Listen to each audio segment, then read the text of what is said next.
Hi folks, welcome to another video. I'm Gravity Karma and I'm going to pick over the course of this video a couple of MTL 5 pluses. Now the first one that you can see I'm working on here already is the Lockwood version of this lock. I'm just tensioning this with a piece of bent sweeper bristle type, and the pick is a modified version of the Honest Dong set, and I've kind of modified it a little bit. It's very narrow. You can see I'm just switching there. I'll switch occasionally as I pick this thing to a modified cheapo pick, which is to try and get at the alpha spring at the back. In this particular lock, once it starts to bind, I mean the alpha pin doesn't really bind first like it should do. You quite often have to go in after having set a couple of the main pins.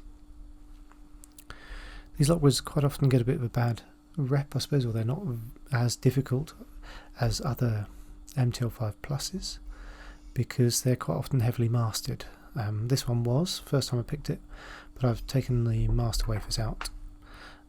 So the sliders on this are a little bit mastered, but the actual pins are not. In general, these are usually pin in pin.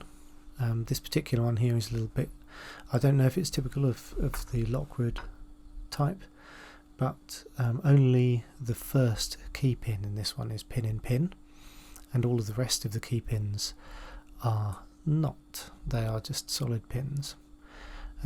The drivers are all pin in pin, and they've got quite a sharp, quite a big step on the kind of inner pin.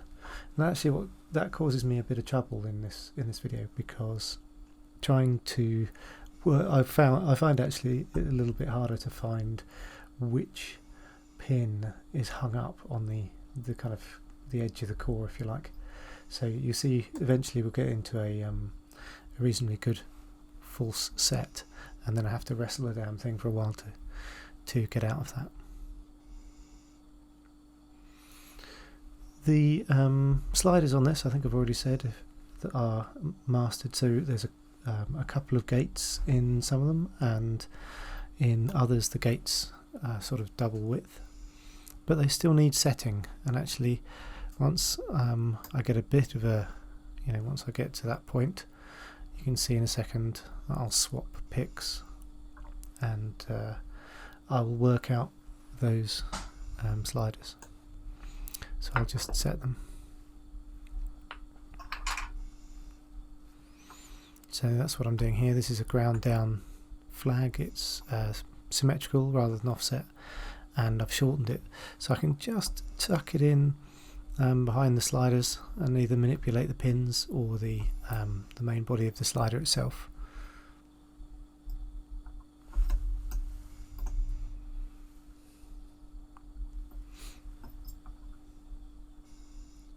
You might see that I'm actually picking this Lockwood upside down, if you like.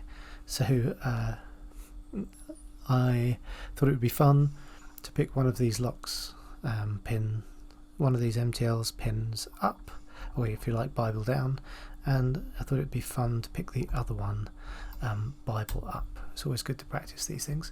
So as this lock is from down under, from the antipodes, I thought it only fair to make it feel at home by picking it the other way up. So you can see I'm having a bit of trouble there trying to set a couple of those gates. There's still, there's serrations in those sliders, so they can still hang up in the wrong place, but it's not too bad.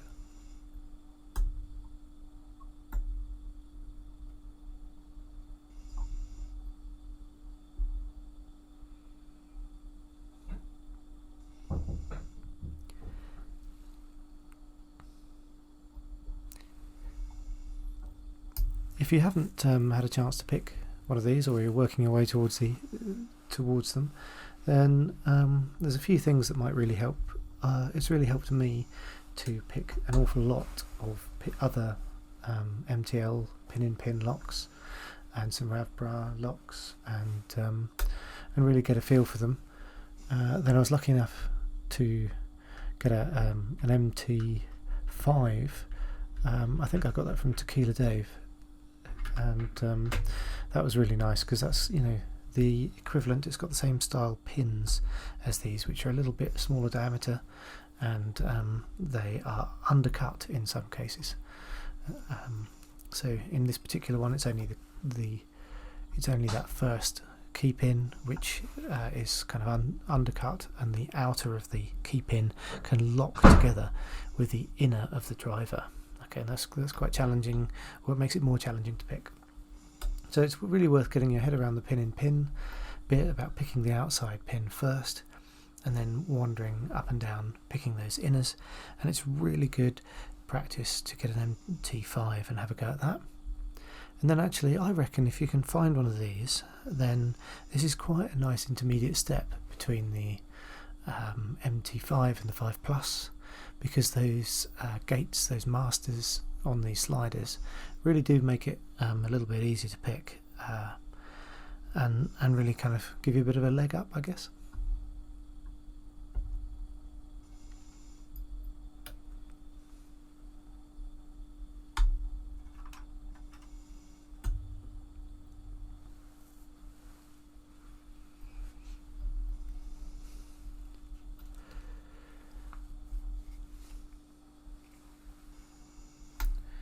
It might be worth going into a bit more detail about the pick I'm using here. I actually really like this pick. So this is probably my favourite MTL pick, and it's about the same as a Spooks. So if you want to make one, go for it. If you don't want to make one, go and buy a Spooks. I think that some of the multi-pick versions are fairly similar, but I really like this one.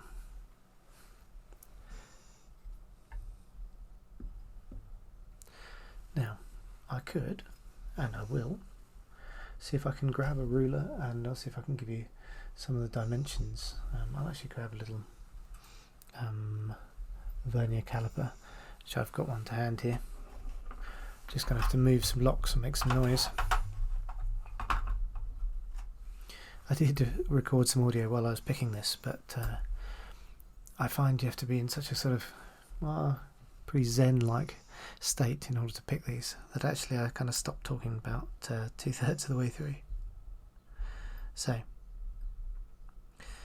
the depth of this pick, so from the kind of one side of the shaft to the end of the tip, is pretty well bang on 3mm. It's about 3.2mm, and the pick is sort of triangular in shape, and the thickest part of it at the base is almost exactly 1.2mm, tapering to a kind of round point.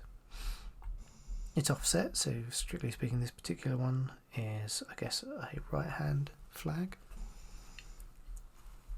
and I find that kind of millimetre diameter is thin enough to get in and pick only the inner pins on these things.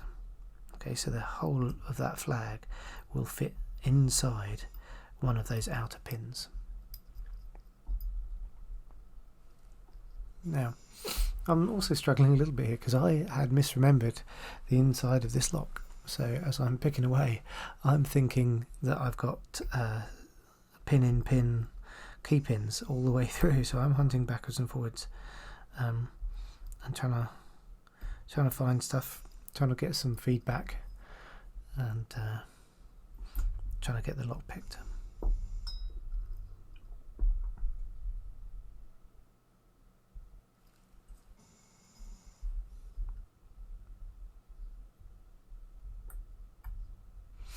This is about where I remember actually that they are not all pin in pin.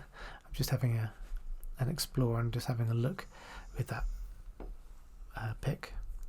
This one I've ground down for those alpha pins is actually really neat, and again it's sort of a very, very mini thinned kind of, I don't know, I guess it started life as a medium hook, and it's now been thinned. So again, it's probably 1mm thick, got a slight hook to it, and I've thinned the the shaft of it down so that I can actually get it in vertically into that keyway, because you need to get it in and depress that pin right at the back. And so I really, because I had it kicking about, I just ground this down, especially for these two locks, or really for any lock with an alpha pin type. Now, occasionally it's been useful to set a really stubborn inner, because the offset on it is a little bit more, can be a little bit more than the flag if I get it in the right place. So I can just sometimes tickle the pin in a way that I can't with the flags. At least that's how it feels. It's all psychological, isn't it? I usually use a different tension there to this actually. Again, it's really nice to have well-fitting tensioners, and I have ground a little bit of stainless down just to fit again that kind of keyway. It's slightly bowed, the keyway of the Lockwood, and there's a little bit of warding in there. Not enough, not much, just enough to be slightly annoying.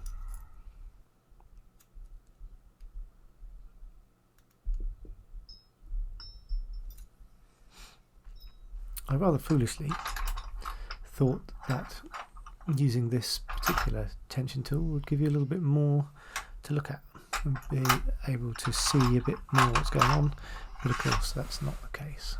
It's a real pain. This is a homemade pick again. I'm just using it to try and hook one of the sliders that I think is binding and getting in the way, but I'm pretty sure it doesn't do me much good actually.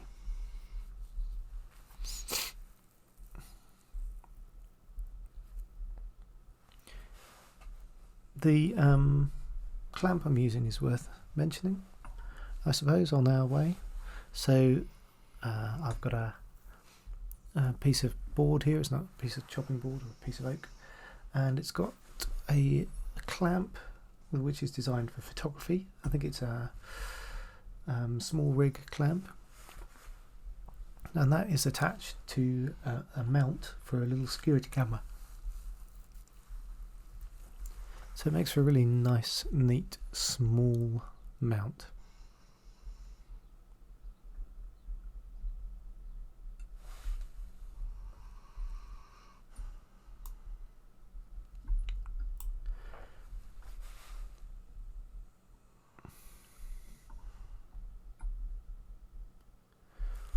Okay, we're about getting there now.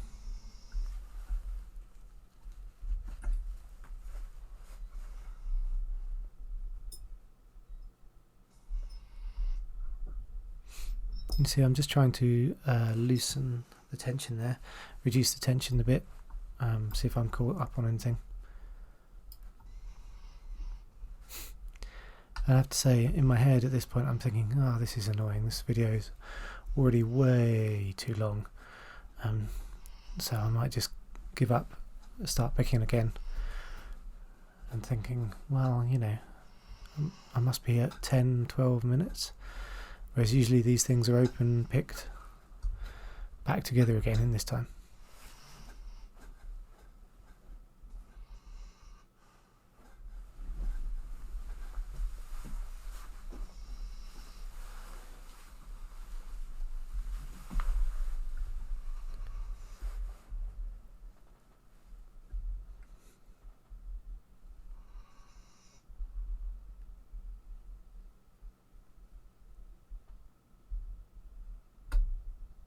And at last, after a long pick, it's always a bit of a relief, isn't it, when the thing finally turns.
I don't have a key for this lock. In fact, I don't have a key for either of them.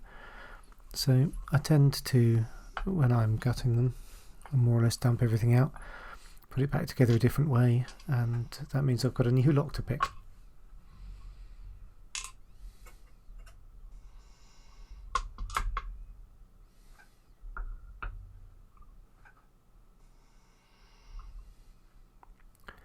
You can see here as I move these around that actually they're none of these pin in pin.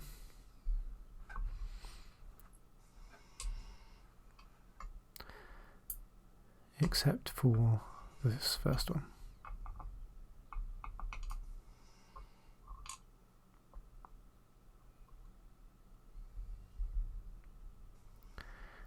Now the sliders.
See here that the sidebar is all intact. So you can see here, I'm just realising that the focusing is not quite right on this camera.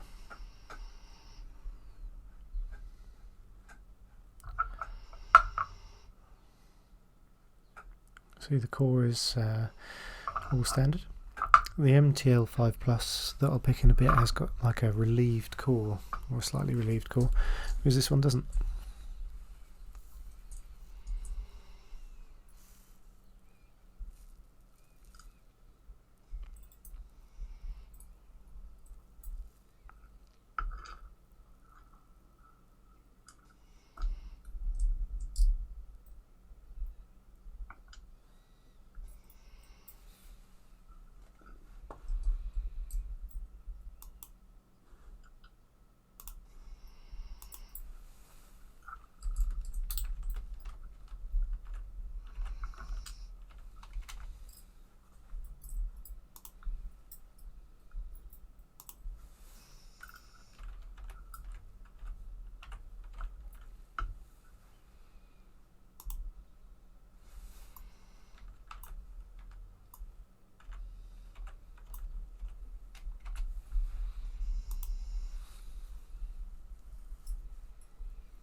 So we've switched over to the other MTL and we're going to have a go at this one, Bible Up.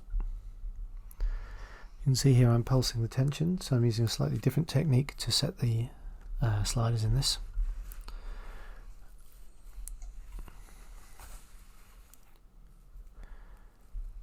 I'm actually trying to watch them and see how they behave.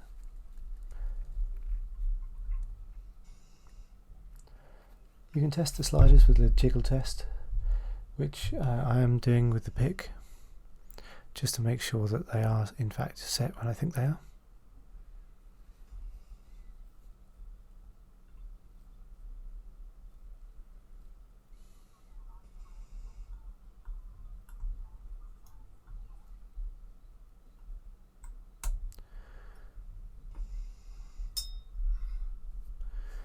And you can see I've got to move some of them around a little bit.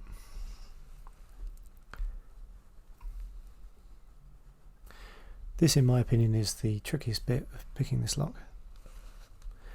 If it wasn't for the sliders and their kind of desperate, or their need for desperate concentration, then you could sit and pick one of these things in front of the telly, no problem. I think the fact that they are unsprung might be the most challenging aspect of them, because they will slide under gravity. So if I knock this lock or I move it around, and there isn't any tension on pushing that sidebar into the sliders, then they'll go all over the place. At the moment, however, I am tensioning it such that I'm pushing the sidebar into those sliders, and then I'm just trying to manipulate them, slide them back and forth a little bit.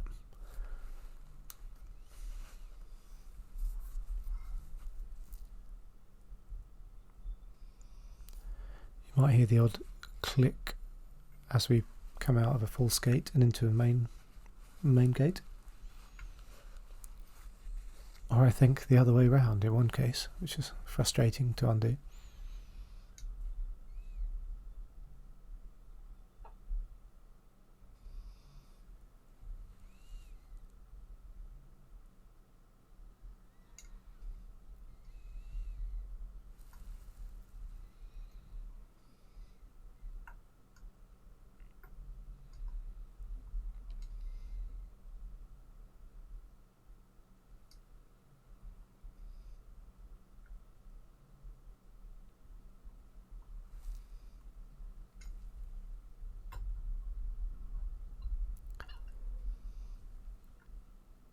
I find the progression with locks like these to be a bit strange, I suppose, to say the least. You know, it's in the first time you try and pick it, it's interminably difficult. It's absolutely fiendish, and then they get easier and easier. And you know, today I've picked these things back to back with no real stress at all.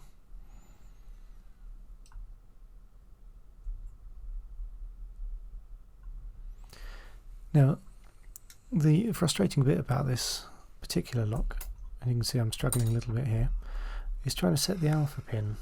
I didn't know until gutting it, well, at least gutting it for the first time. You'll see, or you will have seen, that I've grub screwed this particular one. Again, I didn't have a key, so I had to work out how to pick it first, pick it, and then I could grub screw it, and I'm going to send it on to others so that they can learn how to pick this. Yeah, the interesting thing was that the alpha pin in this is spooled, or it has a kind of a serration around the middle, so it's very slightly frustrating to think that you've set the alpha pin, or to have set it into the little groove and then carry on picking and then discover that you haven't. You can see there I've had to apply a little bit of manual counter rotation in order to set that, in order to kind of get past the serration on it. And if I was unlucky, or if I had been careless, then that would have probably let me drop all of the sliders, which is why I'm just going back and I'm just resetting those sliders, and this time I'm checking them via kind of a jiggle rather than visually. You can see I'm not pulsing the tension or anything, so I'm just putting the lock back together a little bit. That was rather frustrating. I thought in picking this, the first time I'd set the alpha pin, I'd set it properly, but there you go.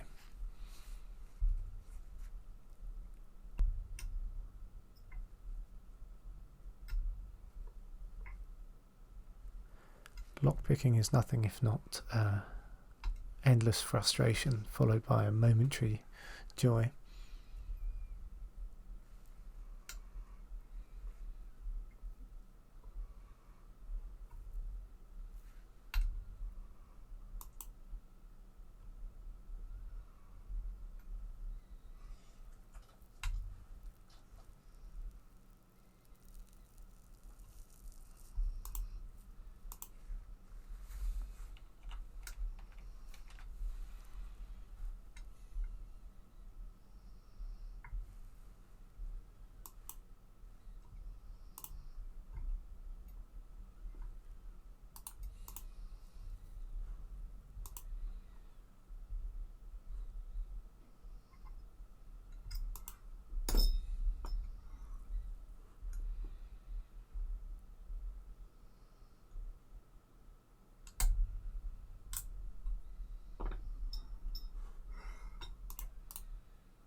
So at this point in the pick, what I'm really doing is I'm trying to slowly work the inner pins. I've set all the outers, and the outers and the inners of the MT5 Plus kind of lock together, or can do. And so what I'm really having to do is ease up on the tension occasionally, and trying to, as you can see I've just done there, eased up a lot, and then I'm trying to set the inner ones without oversetting the outers, and that's the danger here. And actually in a second I do overset an outer doing that, and have to kind of ease right up on the tension, and you'll see I go into a bit of a false set at that point. And actually, you know, once you're in a deep false set, you know you're not going to drop any sliders, you know everything's set properly. It's just a matter of taking a bit of time and dislodging the inners, and you're there.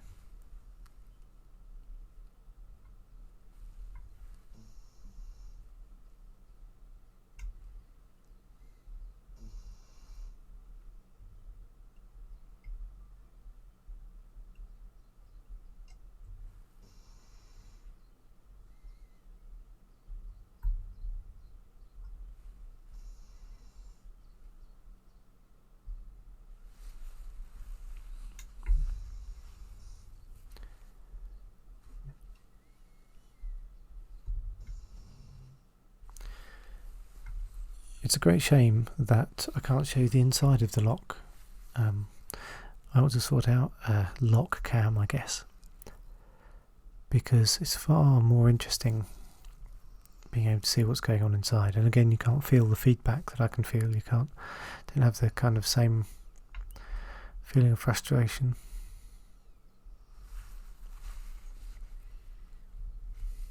At this point, it's just a boring video of hands, right? Now you can see occasionally, like here, I'm kind of pulsing the tension a little bit. I'm trying to just see if I've overset anything. I'm going fairly cautiously, not in any rush.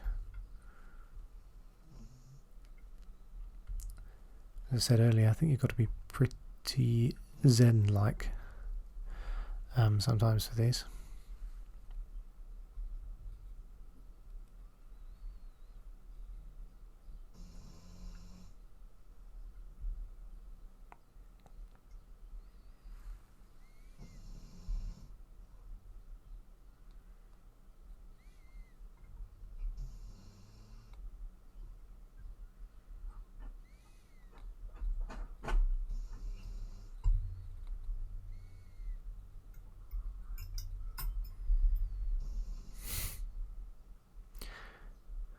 Pretty certain there's just that one left, so a bit of percussion and away you go. Sometimes a little tap on the front like that can help dislodge those kind of really tightly locked pins. So there we are, open.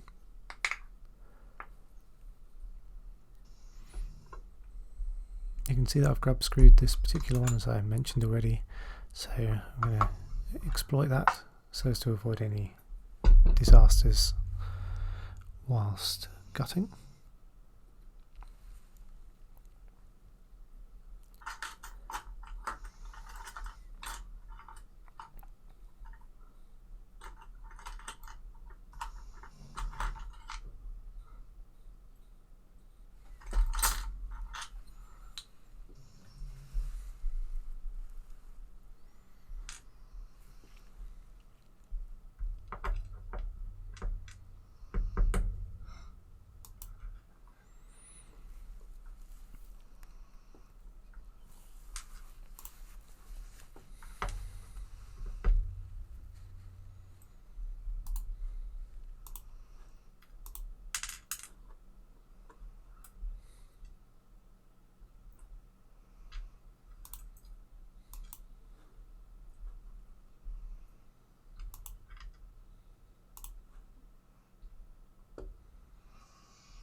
Trying to go reasonably quickly here through the cutting.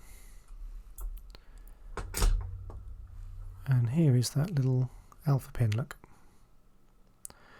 A clear serration in the middle of it. I think this is a new thing, but I don't know. And of course, didn't remember to remove the circlip. And don't have the tool to hand. Ah, damn it.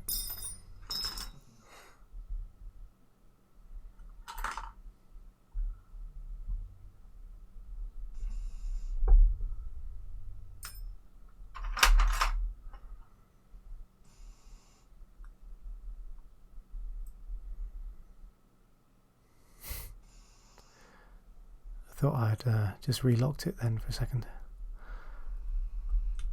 Always a frustrating thing to do. At least it is if, like me, you haven't got a key.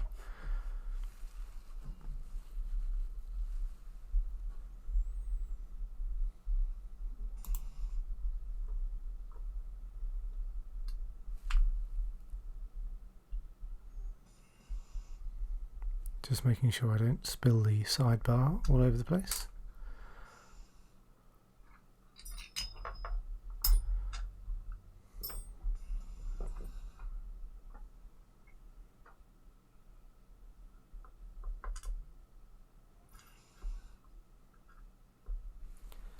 All of the pins in this driver and otherwise are pin and pin.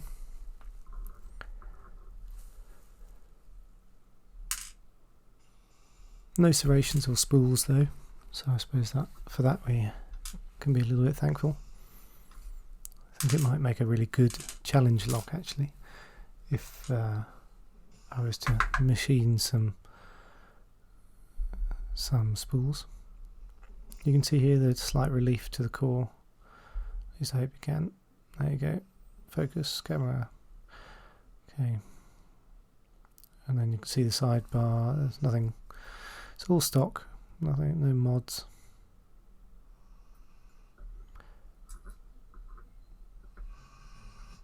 I should just organise this lot so you can see what's what. Now it fits together.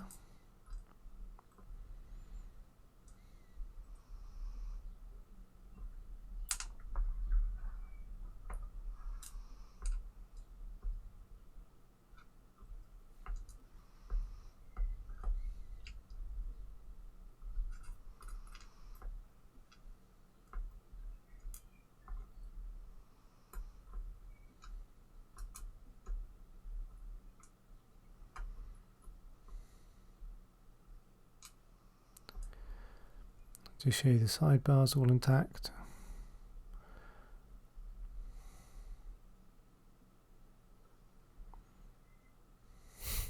At least I will if I can get it to focus.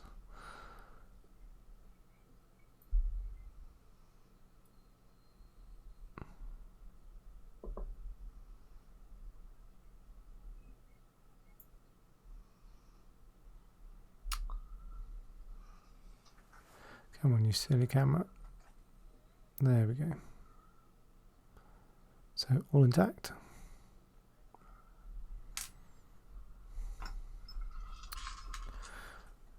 And here you go. So no force gates and sliders in this one, no wide gates either. Come on, focus.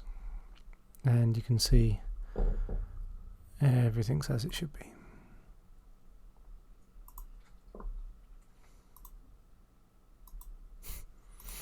At least you could if it would focus. There we go. I must sort out a better system than this. So there's a core. And